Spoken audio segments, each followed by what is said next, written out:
الحمدللہ رب العالمین والصلاة والسلام علی رسولہ الکریم وعلی آلہ واصحابہ اجمعین اما بعد واعوذ باللہ من الشیطان الرجیم بسم اللہ الرحمن الرحیم یا ایھا الناس قد جاءتکم موعظۃ من ربکم وشفاء لما فی الصدور وہدی ورحمۃ للمؤمنین بسم اللہ الرحمن الرحیم رب اشرح لی صدری ویسر لی امری واحلل عقدۃ من لسانی یفقہوا قولی۔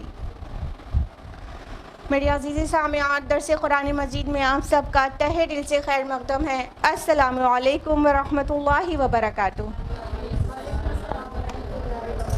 کیسے آپ سبھی لوگ؟ الحمدللہ۔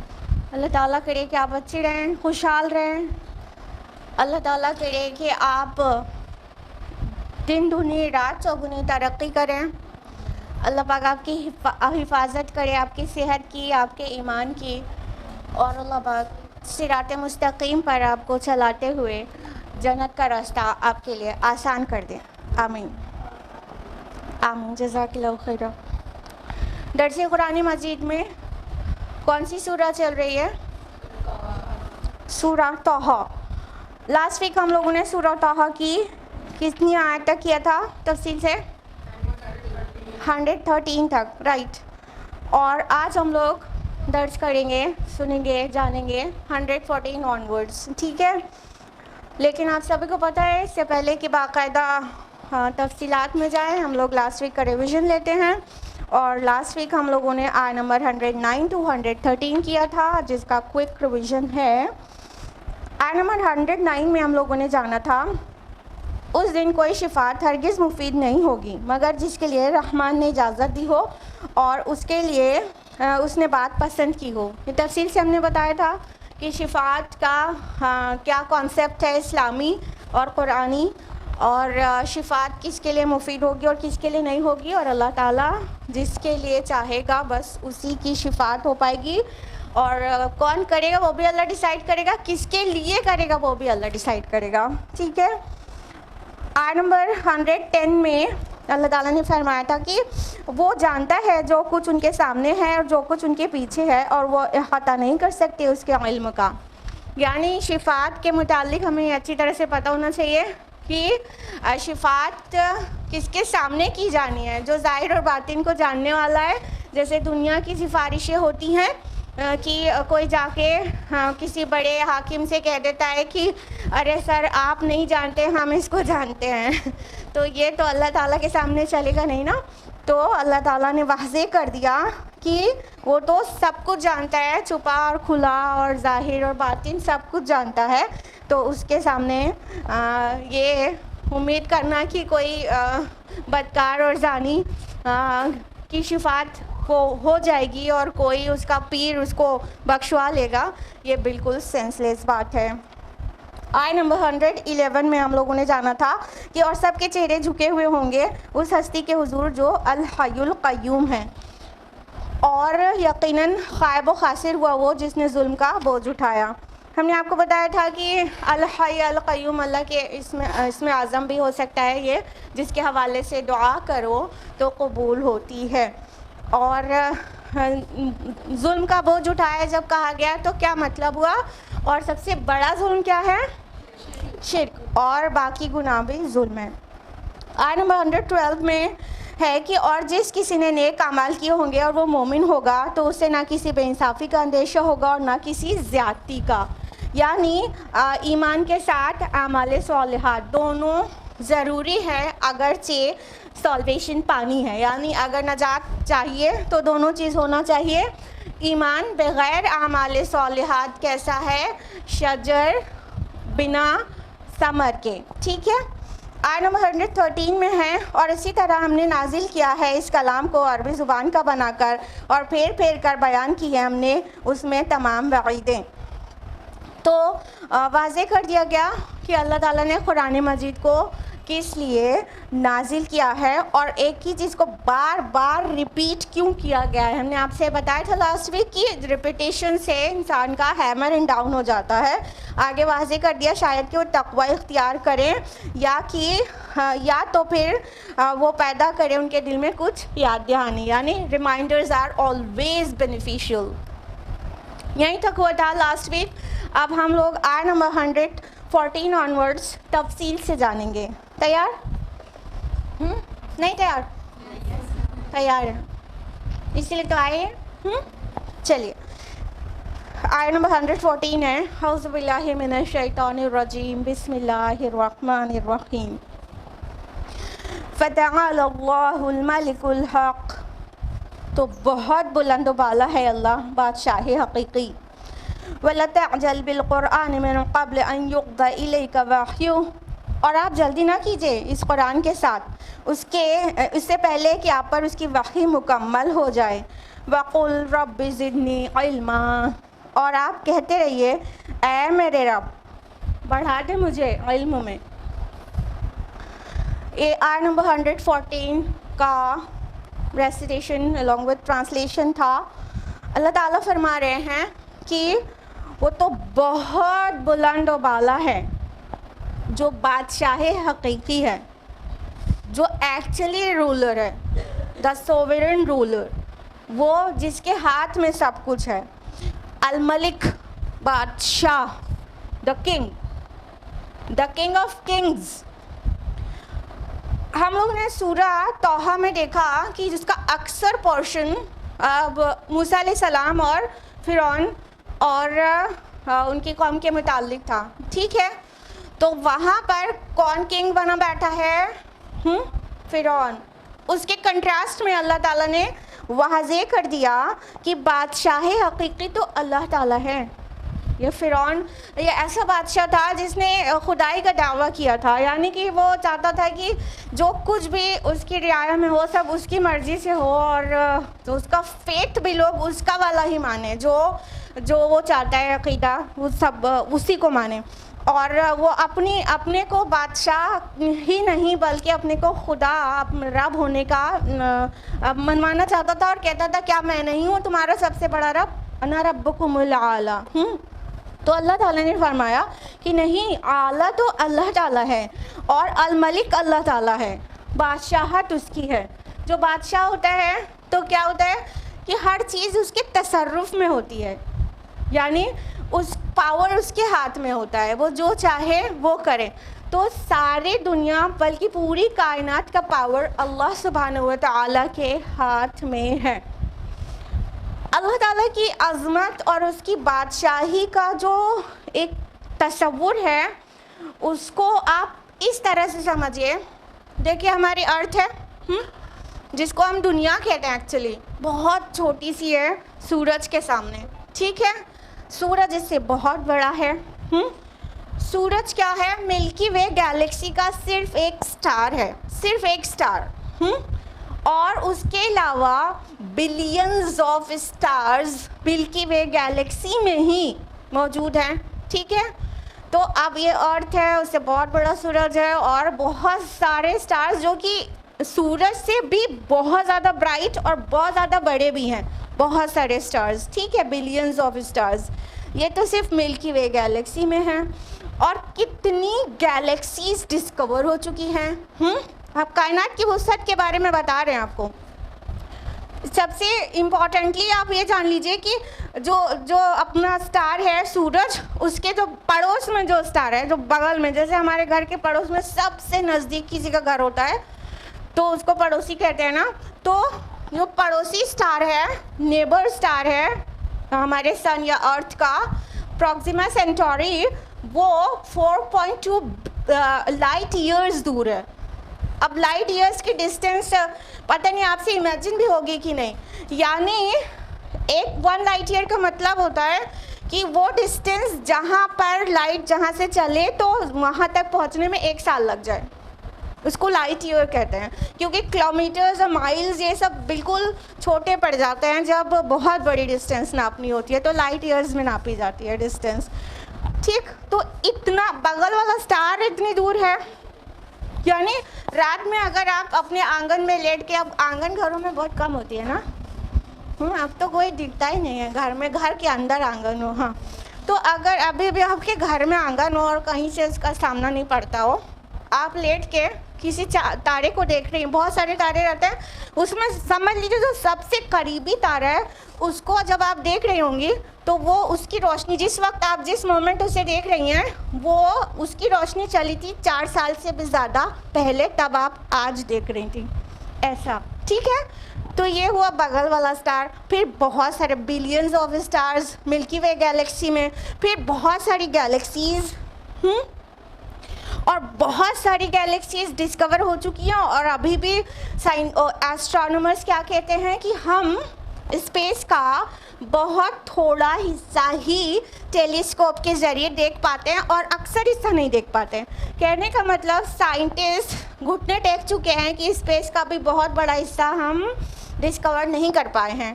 خالی اب کائنات کی وسعت کا اندازہ لگاتے رہیے, اپنی ارتھ سے ہوتے ہوئے باہر جاتے ہوئے ہم بتا رہے ہیں, ٹھیک ہے. اب پتہ چل گیا آپ کو یونیورس کتنی بڑی ہے. وی کانٹ امیجن, یہ اپنے 100 گرام کے برین میں ہمارے نہیں آ سکتا کتنی بڑی ہے پوری اسپیس. یہ تو ہم نے آپ کو اسپیس بتایا. اب اسکالرس کہتے ہیں کہ یہ جو پوری اسپیس ہے یہ اللہ تعالیٰ کی کرسی کے سامنے ایسی ہے لائک رنگ ان دا ڈیزرٹ.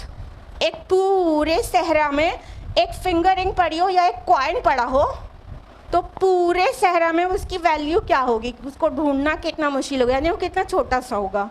اللہ کی کرسی کے سامنے پوری کائنات ایسی ہے جیسے رنگ ان دا ڈیزرٹ, ٹھیک ہے. اور اللہ تعالیٰ کی کرسی سے اوپر اللہ کا عرش ہے, اور اللہ کے عرش کی سامنے کرسی کی ویلیو ایسی ہے جیسے رنگ ان دا ڈیزرٹ. ناؤ امیجن اگر آپ کے دماغ اتنا ہو, وہ ہے بادشاہ حقیقی, اس کے ہاتھ میں ساری ملکیت ہے, وہ ہے ایکچولی بادشاہ کہلانے کے لائق. ابھی آپ کو پتہ چلا کہ بادشاہ الملک جب کہا گیا تو اس کا مطلب کیا ہوتا ہے. ہاں, یہاں پہ چھوٹے چھوٹے زمین کے ٹکڑوں کے کنگ ہو کے بیٹھ جاتے ہیں. ہاں, یہ چھوٹے چھوٹے زمین کے ٹکڑے, پوری زمین, پھر ہم نے آپ کو بتایا اس سے کتنا بڑا سورج, پھر اس سے ملکی وے گیلیکسی کتنی بڑی, پھر بہت ساری گیلیکسیز, پھر انڈسکورڈ ایریا اسپیس کا, پھر وہ پورا ایریا کرسی کے سامنے جیسے صحرا میں ایک کوائن یا ایک انگوٹھی, اور پھر اللہ تعالیٰ کا عرش جس پر وہ جلوہ افروز ہے اور بادشاہی کر رہا ہے, وہ اس کے سامنے کرسی ایسی ہے جیسے رنگ ان دا ڈیزرٹ. وہ ہے الملک, شہنشاہ, بادشاہوں کا بادشاہ. ہم لوگ کے دماغ میں سما نہیں سکتا, اللہ کی معرفت ہم حاصل نہیں کر سکتے. بس اس کی جستجو میں رہیں تو تھوڑی سی ذرہ برابر اللہ کی معرفت حاصل ہو سکتی ہے اگر ہم اس کی جستجو میں لگ جائیں اور غور و فکر کریں قرآن حکیم میں اور کائنات میں, تو تھوڑی سی معرفت حاصل ہو پائے گی, ورنہ ہمارے سمجھ سے ماورا ہے. It's beyond our imagination. Allah تعالیٰ فرماتے ہیں آگے کہ اے نبی آپ جلدی نہ کیجیے اس قرآن کے ساتھ مطلب دہرانے میں, ہم اس وحی کو جب مکمل کر لیں گے تو آپ کو سکھا دیں گے. ایکچولی یہ جو سورہ کا یہ پورشن ہے سورہ طٰہٰ کا, یہ ارلی جو ٹائم تھا رسول اللہ صلی اللہ علیہ وسلم کا وحی کا ریولیشن کا جو ارلی سٹیجز تھی اس میں نازل کردہ یہ پورشن ہے. تو کیا تھا کہ رسول اللہ صلی اللہ علیہ وسلم کے پاس جب وحی آنا شروع ہوئی تھی تو شروع کے دور میں آپ صلی اللہ علیہ وسلم کو مطلب جیسے ابھی پوری طرح سے وہ سیکھ نہیں پائے تھے کہ ہم کو کیسے لینا ہے, تو آپ بہت جلدی اسے دہرانے لگتے تھے کہ کہیں کچھ مس آؤٹ نہ ہو جائے. جبریل علیہ السلام لے کر آتے تھے اور آپ کو سناتے تھے اور آپ اسے دہراتے تھے اور اس کو